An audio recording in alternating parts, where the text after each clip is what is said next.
નામની એક જગ્યા છે. પૃથ્વી ઉપર બર્મુડા, મલામી એન્ડ સેચુએન આ 3 વિસ્તારો એટલાન્ટિક મહાસાગરની નજીક આવેલા છે. આ 3 પર્વતો છે.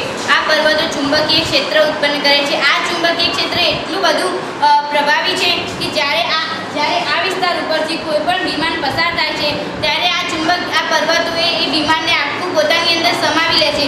આ આકર્ષણ બળ એટલું બધું હોવાને કારણે જે વિમાન આજ સુધી આ વિસ્તારમાં પહોંચ્યા છે તે વિમાનો કદી આજ સુધી પાછા આવ્યા નથી. આ પર્વતો દરિયામાં છે. દરિયાની અંદર 1.5 થી 2 કિલોમીટર જેટલું ઊંડું દરિયાઈ ઘાસ હોવાના કારણે વિમાનો અમુકવાર દરિયાની અંદર ઘાસમાં ફસાઈ જાય છે અને ફસાયેલા વિમાનો બહાર કાઢવા નામુમકિન છે. અને દરિયાની અંદરથી મિથેન હાઇડ્રોનિક નામનો ગેસ વાયુ ઉત્પન્ન થાય છે.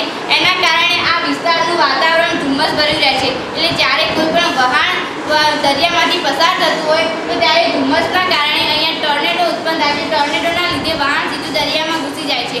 આ વિસ્તારમાંથી હજારો વહાણો તેમજ ઉપરથી હજારો વિમાનો લુપ્ત થયા છે. આ માટે ફ્લાઇટ 19 ઈસવીસન 1945માં 5 ડિસેમ્બરના દિવસે મોકલવામાં આવી હતી.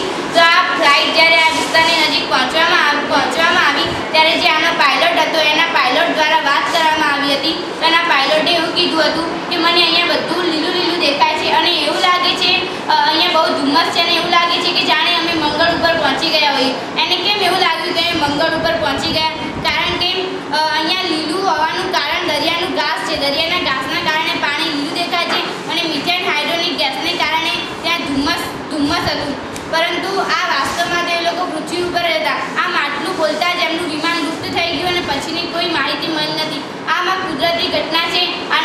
આનો કોઈ ઉપયોગ શક્ય નથી. પરંતુ અવકાશમાં જ્યાં જગ્યા આવેલી છે ત્યાં લેઝર દ્વારા આ વિસ્તાર બનાવેલો છે જેથી કોઈ વિમાન આ વિસ્તારમાં અંદર ઘૂસી ના જાય. કારણ કે એકવાર જે અંદર જાય છે તે કદી પાછું આવતું નથી. આ છે બર્મુડા ટ્રાયેંગલનું રહસ્ય. Thank you.